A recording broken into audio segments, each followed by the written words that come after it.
¿Ahí se ve bien? Bien. Bueno, como les comentaba un poquito, antes que nada me presento. Mi nombre es Agustina Barman, soy miembro del Grupo de Estudios de Economía y Género de la Facultad de Ciencias Económicas y Estadísticas. Formo parte junto con Guillermo Peinado del mismo grupo de estudio y venimos investigando eh, temáticas relacionadas con economía feminista hace un tiempito, principalmente todo lo que tiene que ver con pobreza de tiempo, que ahora vamos a profundizar un poquito en esos temas.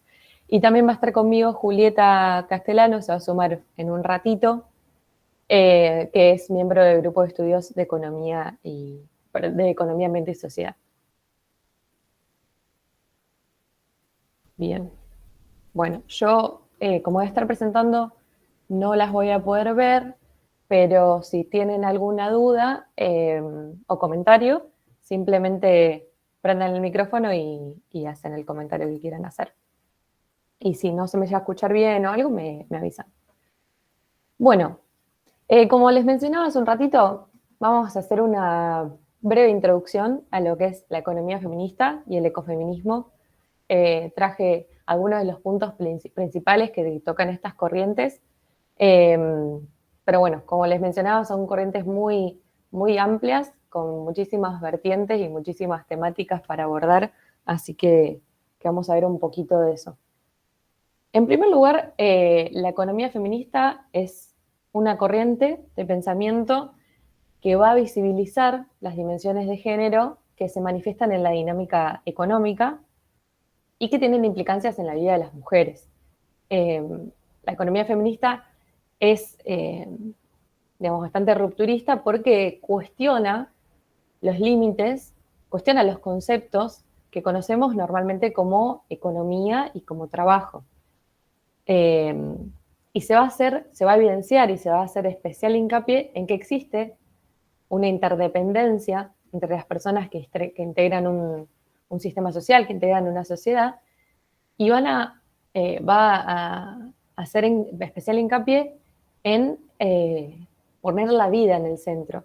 Es decir, va a quitar el foco del capital, como es el foco de la economía más ortodoxa, de la economía más mainstream, y va a poner a la vida en el centro y a la reproducción y al cuidado y la sostenibilidad de la vida.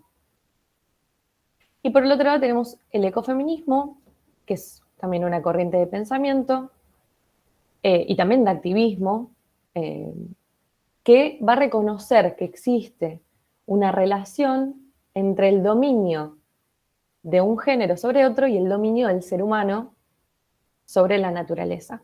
Es decir, va a reconocer que existe una relación entre la opresión de las mujeres y la naturaleza. Van a ver que están bastante relacionadas las temáticas. Yo me voy a parar más del lado de la economía feminista, pero es una, digamos, una visión que engloba también no solo la dependencia entre los entre las personas, sino también la dependencia con el ecosistema. Pero bueno, antes de entrar en bien lo que es la economía feminista, me gustaría hacer especial hincapié, en primer lugar, en cómo conceptualiza la teoría neoclásica, o la teoría ortodoxa, o la teoría mainstream, al hogar, a la familia, a las desigualdades de género. Desde esta perspectiva, no sé si acá hay alguien de economía o de turismo, pero seguramente lo tiene visto, o tal vez de la E o contador público, eh, pero a la familia se la toma como un todo, como una unidad armoniosa a la cual, digamos, la cual recibe información y luego va al mercado de bienes y servicios y compra o vende bienes en el mercado. Es decir, no se abre lo que está adentro del hogar, sino que simplemente se la toma como un todo. Ay, para que tengo que aceptar a alguien.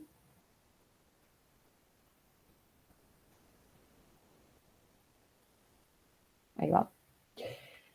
Bueno, se la toma como un todo.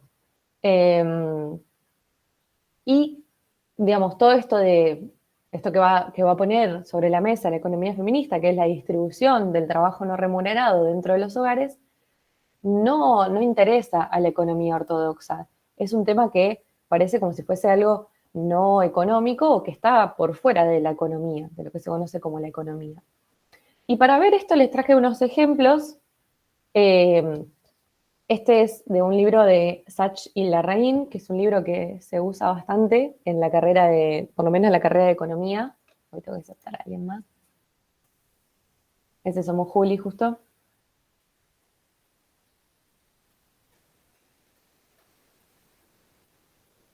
Hola Juli, ¿cómo va? Buenas, ¿cómo andan? Ya arranqué, pero cualquier cosa, comentario o lo que quieras aportar, cualquier cosa anda abriendo. Dale, perfecto, perfecto, Agus. Bueno, entonces les traje este ejemplo de un libro que es bastante común en la carrera de economía o también en algunas de contador y de LAE. Y me interesa que veamos principalmente el primer párrafo, porque dice, aunque una familia puede tener uno o varios miembros, se la mira convencionalmente como una sola unidad operativa, como un conjunto, con un conjunto único de objetivos bien definidos que se resumen en una función de utilidad. Es decir, esto muestra lo que les venía diciendo hasta recién. Se conceptualiza a la familia como si fuese un todo que tiene objetivos comunes, que opera bajo la racionalidad económica y como, digamos, como si no existiese ahí dentro eh, una cierta, digamos, desigualdad o asimetría en el poder o conflicto en las tomas de decisiones. Pero bueno, eso no se abre y no interesa, por lo menos a la economía mainstream. Y otro ejemplo que traje, que siempre lo sabemos dar, no tiene la cita, me olvidé ponerla, pero bueno, me interesa que lo leamos porque también ejemplifica un poco esto de pensar a la economía como por fuera de las pautas culturales y por fuera de las decisiones de las personas. Dice, bueno, si alguno de ustedes alguna vez estudió economía o, digamos, alguna materia introductoria, seguramente vieron la ley de las ventajas comparativas, que básicamente lo que dice es que los países se benefician del intercambio internacional, del comercio internacional, produciendo lo que tiene una ventaja comparativa en producir. El caso de Argentina sería producir bienes agroindustriales. Digamos, como tenemos un menor costo, nos beneficiaríamos del intercambio. Bueno, ya lo deben haber trabajado en las clases anteriores, seguramente. Y para ejemplificar esto de la ventaja comparativa, dice, pues, pone el caso de una ingeniera que tiene que decidir entre si cuidar ella a su hijo, su hija, su hija, o si tiene que contratar una niñera en el mercado. Y dice, supongamos que la ingeniera es buena madre, digamos, ese es un supuesto, que cuida mejor a su hijo que la niñera. Sin embargo, la ingeniera gana $500 estadounidenses la hora por sus servicios profesionales y la niñera cobra 12 dólares estadounidenses la hora. No sé dónde puede llegar a cobrar $500 estadounidenses, pero bueno, supongamos que le va muy bien. Y dice, si dejamos por fuera lo que es mejor para el niño y lo que le gusta hacer a la madre, desde un punto de vista económico, tiene sentido que la ingeniera pague a la niñera por cuidar de su hijo. Como se ha mencionado, la idea de la ventaja comparativa está incorporada en varias teorías que se procederá al examinar a continuación. Siento que este ejemplo muestra bien cómo la economía ortodoxa, cómo la economía mainstream, la economía no clásica, conceptualiza que el sistema económico se encuentra por fuera de todas esas pautas culturales y de ni siquiera, digamos, entra en cuestión el bienestar ni del niño, niña, niñe, ni de la madre. Digamos, se lo muestra como si fuese una racionalidad que pasa por otro lugar y que no está, que no es permeable a ningún tipo digamos, de algún, bueno, de pautas culturales o de los deseos que tienen las personas. o siquiera el bienestar. Es decir, se lo muestra como si fuese algo aparte. Entonces, como para plasmarlo un poco, esto seguramente también ya lo vieron en alguna otra clase, para la economía no clásica, el sistema económico sería esto. Es decir, tenemos un mercado de bienes y servicios y un mercado de factores en donde familias y empresas van a comprar, vender bienes y servicios o vender su fuerza de trabajo y las empresas compran la fuerza de trabajo. Mientras tanto, voy a hacer una acotación así, toma un poquito de agua. Dale, gracias. No, lo que decía Agus también de que siempre se ve a la familia como un conjunto, en realidad es como más una variable que intentan demostrar mediante, digamos, la economía neoclásica se basa en modelos, como ya lo habrán visto, y esos modelos van a ser permeables a largo plazo si tenemos variables fijas, variables estándar, que justamente la familia, como decimos una familia tipo, con heterogéneo, etcétera, va a ser como la unidad de análisis y justamente no se va a considerar un montón de factores, como decía Agus, socioculturales, que van a influir un montón en el comportamiento del ser humano y que si las incluirían en el modelo seguramente los resultados serían totalmente distintos. Entonces está bueno ver ahora también en este gráfico como directamente familias, empresas. Es como un cuadro súper sencillo, pero que en realidad ahora Agus lo va a extender para que veamos lo que hay por detrás de eso. Exacto.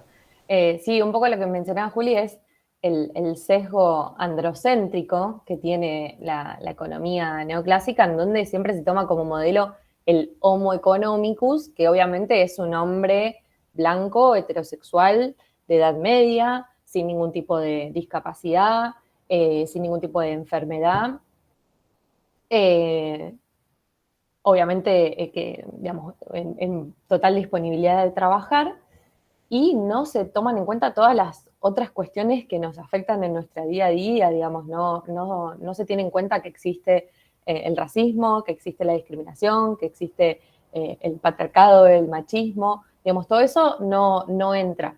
Se toma como supuesto que todos somos ese homo economicus, que bueno, obviamente es un varón. Bueno, entonces, volviendo al gráfico, este sería el sistema económico para la economía neoclásica. Seguramente ya trabajaron el tema de las externalidades, pero si, por ejemplo, tenemos una catástrofe climática, bueno, es una externalidad, es algo que viene a perturbar el sistema económico y que no, digamos, se lo piensa como si fuese algo por fuera. Y bueno, la economía feminista va a poner, a poner sobre la mesa esto, que es la importancia del trabajo no remunerado. Que vendría a ser cómo el trabajo no remunerado permite que esa población trabajadora asista a su trabajo sano, limpio, alimentado y cuidado. Es decir, para que una persona pueda asistir a su trabajo, necesita toda una serie de precondiciones que están por detrás, que es trabajo no remunerado e invisibilizado, que las puede hacer uno mismo, digamos, uno puede hacer su propio cuidado, o las puede hacer otra persona de manera gratuita, o las puede contratar en el mercado. Son varias las opciones, pero mayoritariamente la terminan realizando las mujeres. Sí, por ahí un ejemplo, como para simplificarlo, no es lo mismo que yo, por ejemplo, vaya a trabajar habiendo, no sé, previamente limpiado toda mi casa, habiendo cocinado, si tengo hijes, si tengo otras tareas, no voy a rendir exactamente igual con una persona que se levantó con el desayuno hecho, la ropa lista y se fue directamente al trabajo. Es como que después si uno va a medir la productividad del trabajo, te das cuenta que, digamos, no partís de la misma base con todas las personas. No, tal cual. Tal cual. Hay una autora que es Amaya Pérez Orozco que hace referencia a como si los trabajadores fuesen trabajadores hongo, porque pareciera como que aparecen en las empresas, en las fábricas, en sus puestos de trabajo como si nada, y en realidad, digamos, todo eso tiene trabajo por detrás. Este trabajo no remunerado no solo posibilita eso, sino que posibilita estándares de vida ampliados. ¿En qué Perdón, sentido? Sí, ¿podrías decirme el nombre de la autora? sí, Amaya Pérez Orozco. Es una autora española. Tiene un libro que se llama Subversión feminista de la economía, Muchas gracias. que está muy, muy bueno. Ah, genial, Juli, gracias. Y bueno, y no solo permite que esa persona vaya al trabajo, sino que permite estándares de vida ampliados, en el sentido de el hecho de que, por ejemplo, un varón pueda ir a trabajar 8 o 9 horas por día, y supongamos que tiene un hijo, también está posibilitado gracias a que alguien, que puede ser su esposa, puede ser una niñera paga, puede ser una abuela, que también es muy común, está cuidando de ese niño, digamos. Eso posibilita que esa persona pueda ir a trabajar y que, digamos, obtenga su trabajo no remunerado, su trabajo remunerado. Entonces, la economía feminista va a poner sobre la mesa todo esto y va a decir, bueno, el sistema económico en realidad es un subsistema del sistema social y cultural que lo enmarca. Y a su vez, la economía ecológica nos va a decir que todo ese sistema social y cultural y el sistema económico está también a su vez enmarcado en un sistema natural que nos provee las bases materiales para que ese sistema pueda funcionar. De ese sistema vamos a tomar materiales y energía y vamos a emitir residuos y contaminación.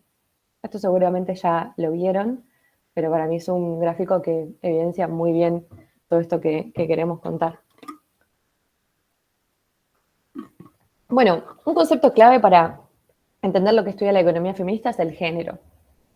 El género refiere a una construcción histórica y social que asigna roles y valores a uno y otro sexo, en donde se manifiesta una cierta jerarquía entre lo femenino y lo masculino, donde lo femenino está subordinado a lo masculino.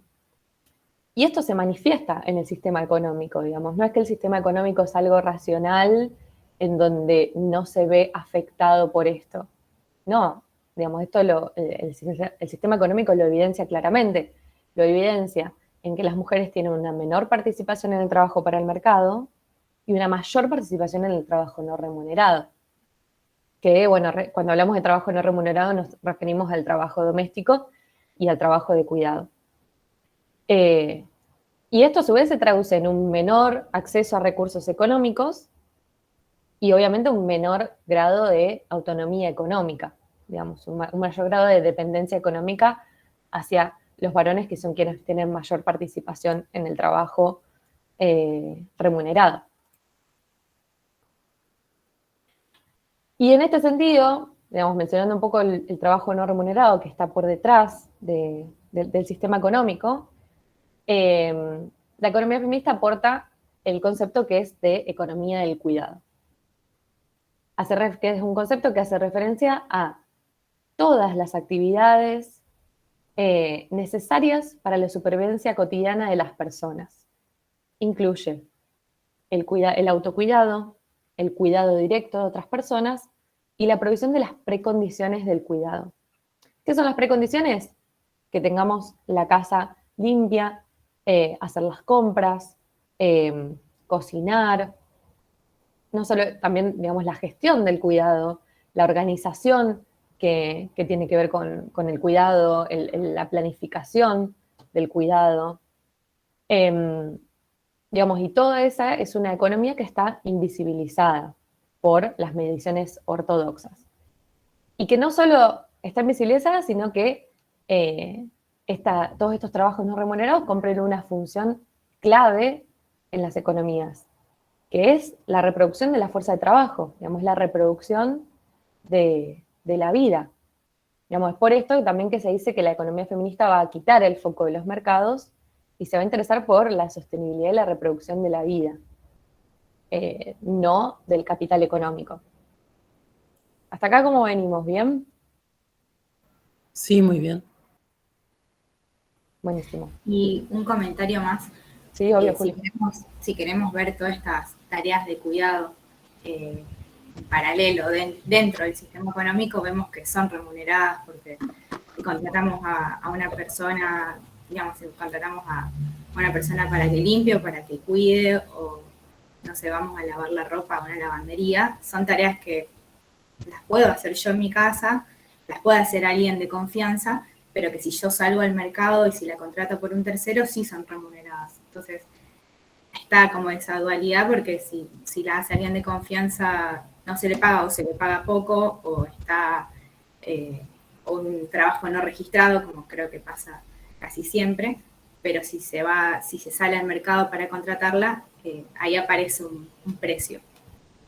Exacto, tal cual. Sí, sí, tiene esa dualidad. Es un poco trabajo negro, ¿verdad? O sea, podemos verlo así. Yo me acuerdo cuando Guillermo nos dio introducción a la economía, creo que era en primer año, había tenido la bebé, era chiquitita, y decía, si estoy acá es porque mi mujer la está cuidando. Y Sí, en realidad ese tiempo vale plata, y es totalmente de acuerdo. O sea, es un dinero que no se está pagando y que está fluyendo por afuera del exacto. sistema. O sea, claramente. Es trabajo en negro, con la particularidad de que el empleado es un familiar, ¿no? Sí, además, digamos, no solo no está remunerado, sino que socialmente tampoco está en absoluto valuado, digamos. ¿Cuántas veces hemos escuchado no trabaja, se queda en casa, cuando en realidad ese trabajo posibilita muchas veces que otra persona vaya a trabajar y reciba, digamos, paga por ello? Sí, un poco que las cosas están cambiando, pero de algún Sí, modo también es una imposición, ¿no? A los que tenemos ciertos años, sí, sabemos que teníamos que hacerlo. O sea, estaba la imposición de tener que hacerlo. sí, sí, sí, tal cual. Bueno, ahora, tenemos todo este trabajo no remunerado, que es invisibilizado por las mediciones tradicionales. ¿Cómo lo medimos? ¿Cómo dimensionamos ese trabajo no remunerado? Bueno, acá es donde entran las encuestas de uso del tiempo. Tal vez escucharon alguna vez hablar de esta, ahora digamos, están mucho más a la luz que hace un tiempo, seguramente. Eh, y son encuestas que miden el trabajo, digamos, en realidad miden todo el tiempo que una persona le dedica a las distintas actividades. Principalmente las actividades que tienen mayor participación, que tienen mayor tiempo en nuestras vidas, son el trabajo remunerado, el trabajo no remunerado, y después están las otras actividades que son el cuidado personal, el estudio, el tiempo libre, la organización política, bueno, un montón de cuestiones. Pero principalmente miden todo el tiempo, o sea, todas las actividades que realiza una persona. ¿Cómo se realizan? Bueno, tenemos tres metodologías. Una es a través de un diario de actividades, en donde se le pregunta a la persona, al encuestado, todas las actividades que realiza, desde que se despierta hasta que se va a dormir. Digamos, yo fui encuestadora de una de las encuestas que se hizo en Rosario, y digamos, un cuestionario muy extenso y bastante reiterativo, porque, bueno, se tiene que preguntar constantemente, bueno, y te levantaste, ¿y después qué hiciste? Bueno, desayuné. Está bien, ¿lo preparaste vos o te lo prepararon? Y así hasta que uno reconstruye todas las actividades que hizo en un día. Y no solo eso, sino también las actividades simultáneas, porque, digamos, cuántas veces estamos, no sé, estudiando y a la vez estamos mirando que no se nos queme la comida del horno, o muchas veces madres que nos contaban que estaban cocinando, pero a la vez mirando a que su hijo que estuviera haciendo y y lo estaban cuidando. Entonces, recopila todas esas actividades. Y después Sí. tenemos la lista. Sí, No, perdón, no, que iba a no, decir no pasa nada. que muchas personas, supongo, te habrá pasado que les sucede que intentan decir, digamos, sus actividades que consideran productivas. No sé, me desperté, estudié, trabajé, y es como que en el medio hay Un infinitas montón. otras actividades que vos quizás ni te das cuenta personalmente. O sea, quizás yo hoy trabajé, pero no sé, hice tantas cosas de la casa en el medio, mientras iba para acá y para allá, que ni me di cuenta que en realidad estuve haciendo un montón de actividades que sí, las tengo que plasmar en esta encuesta, creo que sumarían un montón. Sí, totalmente. Sí, sí, es que uno cuando lo plasma ahí se da cuenta de la cantidad de actividades que realiza que ni siquiera digamos, no las dimensionamos. Después también tenemos la otra metodología que es la lista de actividades, en donde se le pregunta a las personas cuánto tiempo en promedio le destina a cada una de las actividades. En ese sentido, por ahí esta metodología hay que ser cuidadoso porque tendemos a subestimar la cantidad de tiempo que le destinamos a las tareas no remuneradas. Después, una vez que se plasman todas estas actividades en un formulario, se las clasifica con el clasificador ICATUS, que es un clasificador internacional, en donde tenemos, bueno, todas las categorías de tareas, de actividades que hacemos en el día. Ya le digo, tanto remuneradas, no remuneradas, de cuidado, de recreación, de lo que se les ocurra. Y traje algunos datos para que veamos de la ciudad de Rosario. Es de la última encuesta de uso de tiempo que se hizo en Rosario, que es en 2010. Para que veamos un poquito cómo se distribuye el tiempo. Este sería el tiempo simple promedio dividido por género. En ese momento creo que se preguntaba sexo, porque bueno, se hizo en el 2010. Pero bueno, dividido entre la distribución entre varones y mujeres. También es pertinente en este sentido aclarar que normalmente las estadísticas, digamos, todas las estadísticas de la economía suelen tener un sesgo binario, digamos, siempre se las divide entre varones y mujeres, por eso a veces en la economía feminista se habla mucho de mujeres y varones, porque son los datos que están disponibles y se los presenta de esa manera. En la última creo que ya preguntaron un género autopercibido. Bien, entonces fíjense que en el trabajo para el mercado los varones le destinan 5 horas con 14 minutos y las mujeres le destinan 2 horas con 43 minutos. Es decir, hay una menor participación en el trabajo remunerado de las mujeres y una mayor participación por parte de los varones. Pero cuando incluimos el trabajo no remunerado, que sea el trabajo doméstico y de cuidado, vemos que los varones le destinan en promedio 2 horas con 35 minutos, 2 horas y media, y las mujeres le destinan 4 horas y 20. Y el tiempo restante para los otros tipos de actividades es de 17 horas para los varones y 16 horas para las mujeres. Pero fíjense cuando lo vemos en suma el trabajo remunerado y el no remunerado. Fíjense qué pasa. Vemos que, bueno, la distribución de los varones es una mayor participación del trabajo remunerado y en las mujeres una menor participación del trabajo remunerado, pero si analizamos la jornada total de las mujeres termina siendo mayor que la de los varones, pero con una gran participación de trabajo no remunerado. Es decir, que terminan trabajando más horas, más tiempo, pero la mayor parte de ese tiempo es no remunerada. Bien. ¿Hasta acá alguna pregunta, comentario?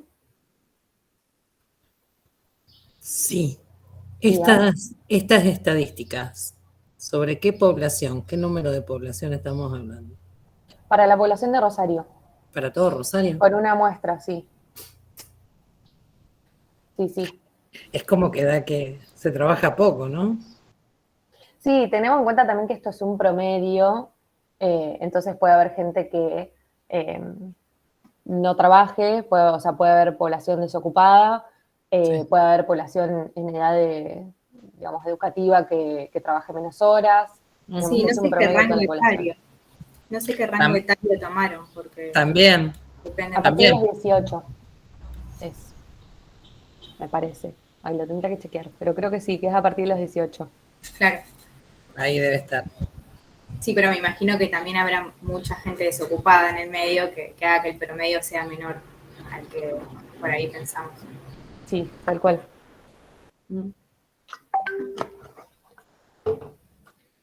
Bien. Bueno, y otro de los conceptos que quería traer acá, que aporta la economía feminista, es la pobreza de tiempo. Digamos que hace referencia a justamente la escasez de tiempo, la falta de tiempo, que se origina por una sobreabundancia de tareas que no son gratificantes.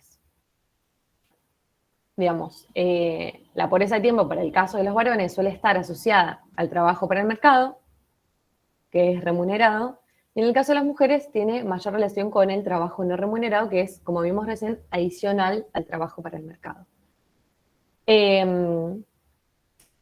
La pobreza de tiempo es, digamos, un concepto interesante porque, digamos, normalmente para medir la pobreza la medimos a través de una canasta de ingreso, y si nuestro ingreso está por encima de esa canasta no somos pobres, y si estamos por debajo de esa canasta somos pobres. Pero esa canasta incluye únicamente los bienes como los compramos, tal como los compramos en el supermercado, es decir, un paquete de harina, 1 kilo de carne, no sé, fideos, bueno, todo lo que incluye la canasta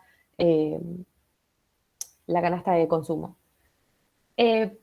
Pero todos esos alimentos requieren de tiempo para trasladarlos a algo que nosotros vayamos a ingerir, que vayamos a comer.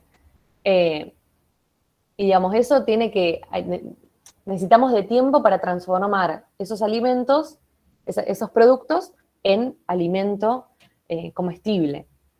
Y no solo eso, sino también necesitamos tiempo para ir a pagar los impuestos y los servicios, digamos, todo lo que tenga que ver con la canasta requiere tiempo.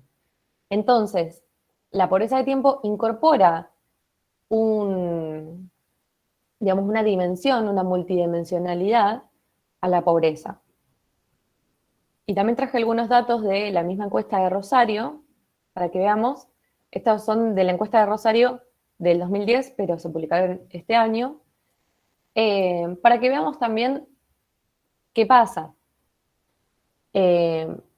Esto no solo mide pobreza de tiempo, sino que compara pobreza de tiempo y pobreza por ingreso. Entonces, en la combinación tenemos 4 posibles combinaciones. Alguien que sea no pobre por ingreso y no pobre por tiempo, alguien que sea no pobre por ingreso, pero sí pobre por tiempo, pobre por ingreso, pero no pobre por tiempo, y después pobre por ingreso y pobre por tiempo, que es por ahí la que más me interesa que veamos.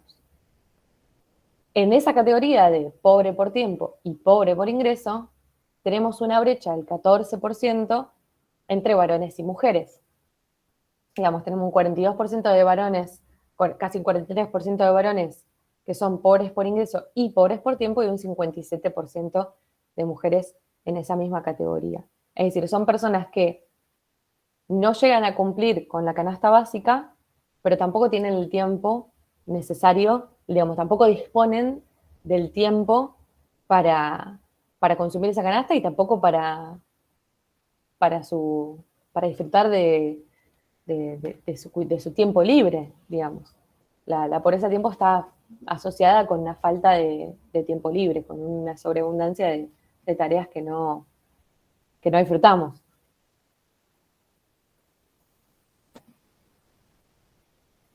Bien. Y hablando un poco también de lo que mencionaba Juli hace un ratito, que es la evaluación o no de el trabajo no remunerado. Digamos, ¿qué pasa cuando lo contratamos en el mercado que tiene un precio, y cuando lo contratamos, lo hacemos para nosotros en nuestra casa, o lo hace otra persona en nuestra casa, alguien conocido, un familiar, un abuelo, nuestra esposa, compañera, no lo contabilizamos en dinero? Se publicó el año pasado desde la Secretaría de Economía y Género del Ministerio de Economía de la Nación, una publicación en donde se evaluó el trabajo no remunerado en base a un precio de mercado, y se lo comparó con el PBI.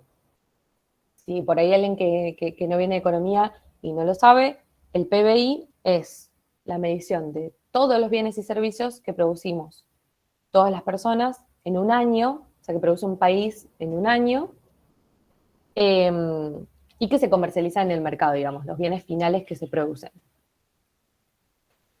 Y los resultados son que el trabajo doméstico y de cuidados es el sector que más peso en la economía tiene, o sea, el sector que más peso tiene en el PBI, o tiene una participación del 15,9%, es decir, está por encima de la industria y del comercio. Y si ese trabajo fuese remunerado, representaría más del doble de lo que aporta transportes y comunicaciones y casi 4 veces lo que aporta construcción. Un montón. Fíjense que acá les traje un cuadrito que muestra ese TDCNR, es trabajo de cuidados no remunerado. Y en realidad esto del PBI pasa con bastantes cuestiones, no solo pasa con el trabajo no remunerado, también pasa con un montón de cuestiones climáticas, ecológicas, con impacto ecológico. Es decir, les doy un ejemplo. Si, por ejemplo, el día de mañana el agua de Rosario dejara de ser potable y nosotros tuviésemos que ir a el supermercado a comprar agua mineral, eso aumentaría el consumo y el PBI se incrementaría. Entonces eso lo veríamos como algo que está bueno, el PBI creció, la economía creció. Pero al ser un indicador que está únicamente concentrado en aquello que pasa por el mercado y aquello que se monetiza, aquello que se puede medir en dinero, no mide todo el impacto ambiental que está por detrás. Digamos, mide únicamente lo que pasa por el mercado y lo que se puede pasar a dinero. Es decir, para mostrar este impacto que tiene el trabajo no remunerado en la economía, tenemos que monetizarlo, sí o sí. Y bueno, y acá se presenta un debate dentro digamos, de muchas de estas corrientes, que es si monetizar o no monetizar. Digamos, ¿es la solución expresar los trabajos no remunerados en dinero y mostrar el impacto que tienen a través del precio? Son preguntas. Yo no tengo ninguna respuesta. ¿Es la solución monetizar la contaminación y grabarla a través de un impuesto? Digamos, ¿es esa la solución para que no haya impactos ecológicos, para que no haya contaminación? ¿Es necesario que los indicadores sean cuantificados en dinero para que tengan importancia? Es un debate. Digamos, la pregunta sería si es necesario sí o sí homogeneizar todo el dinero, y si todo es homogeneizable en dinero. Es que es un poco la lógica que tiene muchas veces la economía ortodoxa. No sé, Juli, si querés hacer algún comentario de esto. No, para mí, perfecto lo que dijiste. Es como un gran debate y yo como que lo empezaste a preguntar y se me fue la mente pensando, porque realmente está muy bueno. No sé si alguno tiene algún punto de vista, porque me acuerdo que, no sé si fue el año pasado o el anterior, alguien decía que en realidad no sabemos si es necesario monetizarlo, porque hay veces que no se puede monetizar, pero que dado nuestro contexto y dado el sistema bajo el cual estamos operando hace años, quizás sea la mejor manera de visibilizarlo. Sí, el año pasado se armó un debate acá en este punto, Sí, sí. pero sí, que va en torno a eso, digamos. Sí, decime, Sola. Yo vengo de una familia del campo y siempre reniego, ¿no? Del campo y me miran feo porque de eso comí. Pero lo cierto es que en alguna parte, como en Santiago, por ejemplo, había bosques nativos que fueron talados, que hoy son campos de soja, Y que los impuestos se siguen pagando como bosques nativos. Exacto. Lo mismo refiere ahora con las islas. No sé si saben que ya se cosecharon 1000 hectáreas de maíz y estamos en la misma, o sea, la carga impositiva no la tiene. Entonces, yo pregunto, porque no sé de esto, ¿hay otro modo de cuantificar el daño que no sea económico? Y es una pregunta. Lo que termina pasando muchas veces con los impuestos a la contaminación es que simplemente digamos, hay como varias maneras de grabar o de poner algún cupo en la contaminación.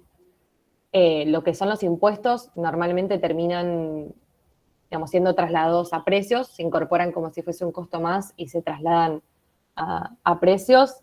Lo que son los cupos, capaz que lo vieron en alguna clase, seguramente, lo que son los cupos de contaminación también terminan siendo comercializados.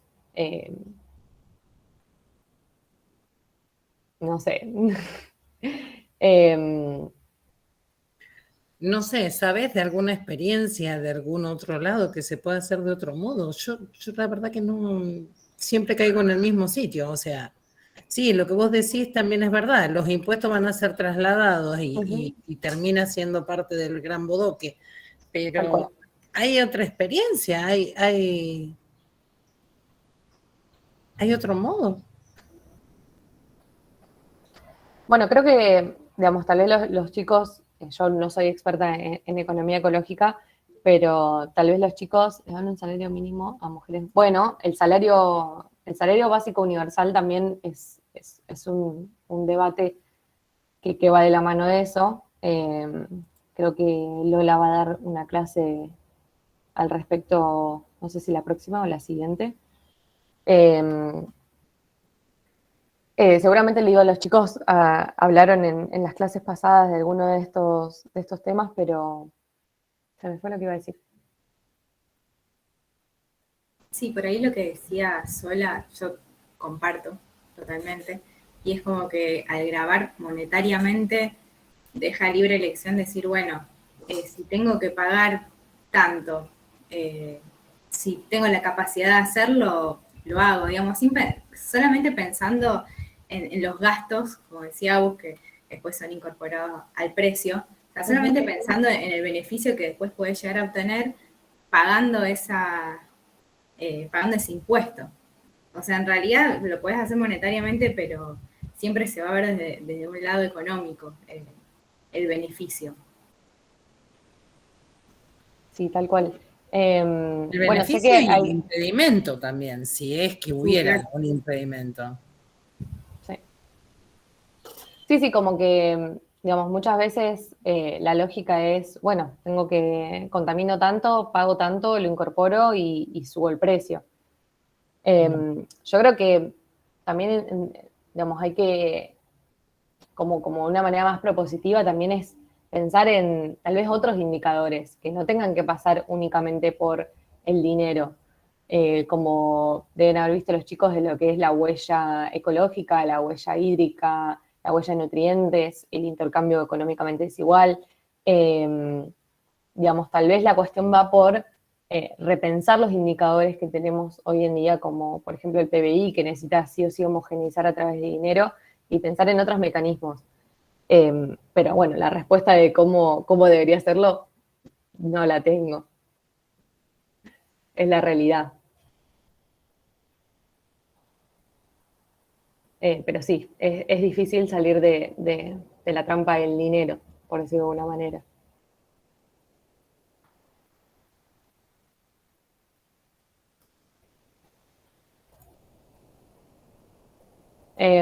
Bueno, y un poco también hablando de esto, me vino bien el debate.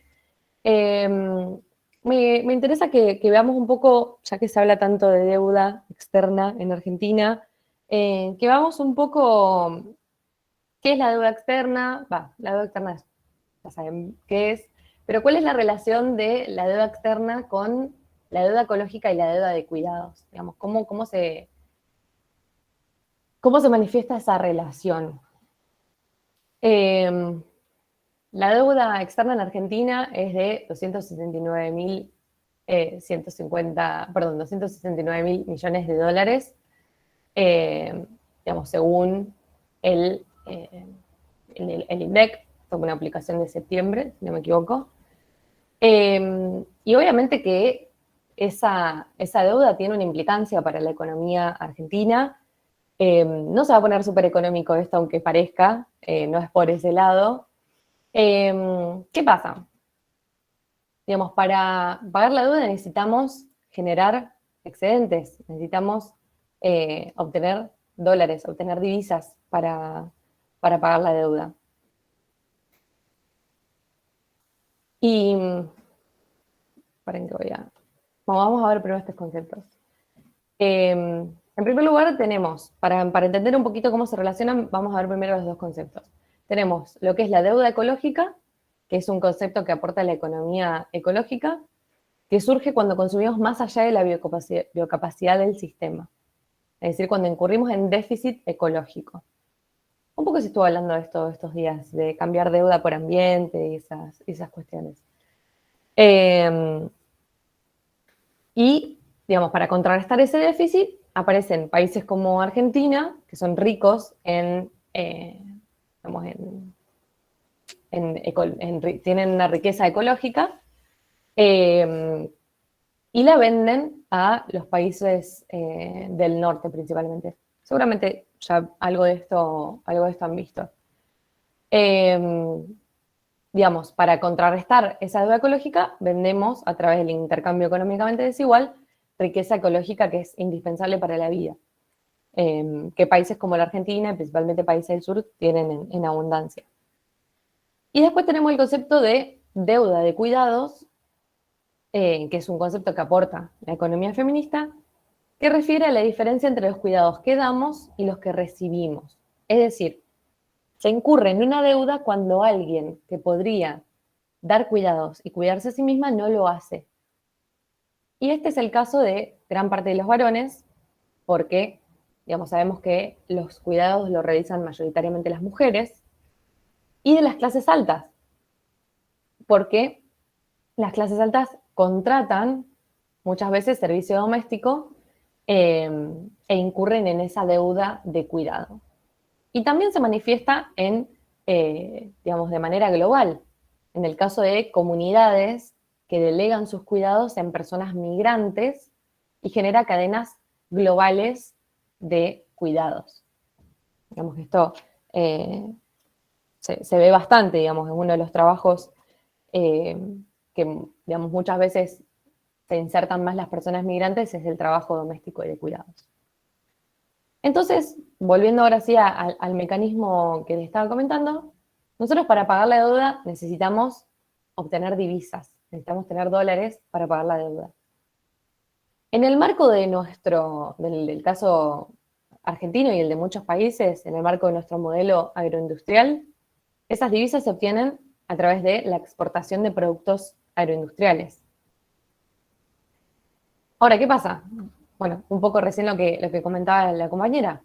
Para poder generar el excedente y las exportaciones de estos productos agroindustriales, sabemos que vamos a generar, o sea, que necesitamos deforestación, o sea, que van de la mano con la deforestación para el ganado o para la soja, va de la mano con la emisión de gases de efecto invernadero, la destrucción de los suelos, un incremento en la huella ecológica, etc.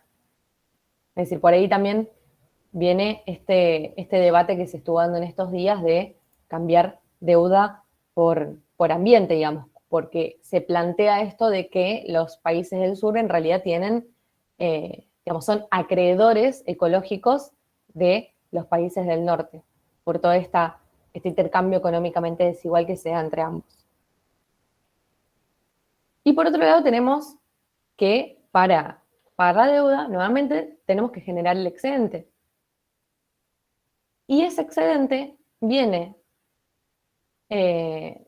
necesariamente de la mano del trabajo no remunerado, que lo realizan en mayor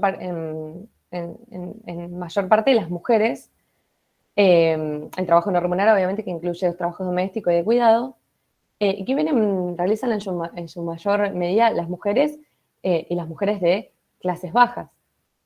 Digamos, estos trabajos, como vimos en el principio de la clase, sostienen al sistema capitalista, garantizan la reproducción y el cuidado de la fuerza laboral. Digamos, y este trabajo resulta indispensable para generar esos excedentes que posibiliten el pago de la deuda. Entonces, digamos, quería un poco mostrar esta relación entre estos conceptos, porque muchas veces se habla de deuda como si fuese algo aislado y no tuviese ningún tipo de implicancia, y la realidad es que tiene una correlación con el impacto ecológico y el impacto social que tiene. Es decir, la deuda externa se termina pagando a costa de superar tanto los límites biofísicos del planeta, del país, como los límites sociales de los tiempos disponibles de las personas. Es decir, la deuda se paga a costa de la sostenibilidad de la vida. Quiero hacer un comentario, bueno, sí, obvio. Perfectamente, pero está bueno ver, digamos, en paralelo, por ejemplo, el rol que tienen los países del norte, cuando vos explicabas la deuda ecológica, y el rol que tiene por ahí las familias de clases altas, o los varones, en la economía de cuidado, que prácticamente tienen la misma posición, es decir, ellos, las familias de clases altas, pagan trabajo no remunerado y quizás no tienen pobreza de tiempo, y los países del norte pagan por los productos que se extrayeron del suelo de los países del sur, que justamente incurrieron en deforestación y todos los demás factores que afectaron a los recursos que mencionaba Agus. Entonces está bueno ver como ese paralelismo, que es justamente lo que plantea el ecofeminismo, digamos, situar esas dos problemáticas en la misma línea. Exacto, terminamos importando los efectos indeseables, digamos, esos efectos que en el caso de los países acreedores de la deuda, deudores ecológicos, digamos, no quieren tener, no soportan o no quieren tener el efecto negativo que tiene la extracción de materiales, la extracción de los productos agroindustriales, o tal vez no poseen la riqueza ecológica, e importamos nosotros, a cambio de la deuda, importamos esos efectos indeseables que son el impacto ecológico y el impacto en la vida de las mujeres, digamos. Entonces, bueno, me parece que es una relación interesante para ver y por ahí ampliar un poco, digamos, de qué hablamos cuando hablamos de deuda, porque, nuevamente, digamos, es similar a la idea de lo que hablamos con respecto al PBI. Son cosas que, obviamente, aquello que se puede monetizar y que se puede medir en dinero, lo aislamos de todo aquello que en realidad lo está englobando y perdemos gran parte del panorama en el medio.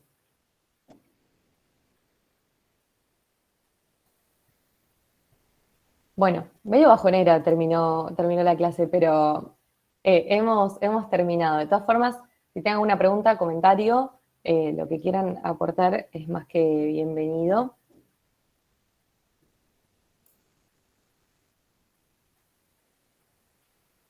Muy bajón el final, me parece. Quedó re desmotivante, pero creo que nos explicaste súper bien y la verdad que se entendió, porque por ahí es muy difícil para las personas que no vienen de esta rama o que recién escuchan el ecofeminismo por primera vez o deuda de cuidados, como que se quedan, o sea, ¿qué tiene que ver? A mí me pasó incluso en los primeros años que decía, ¿pero qué tiene que ver esto? Exacto.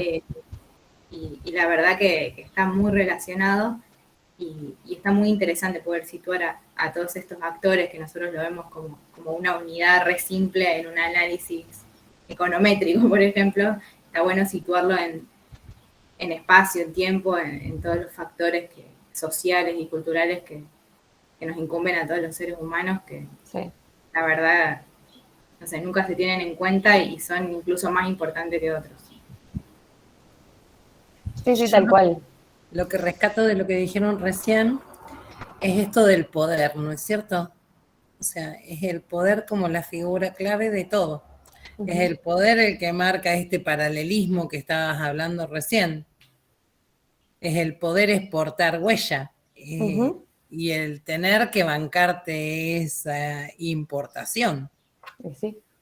Me parece que la cosa termina pasando siempre por el mismo lugar.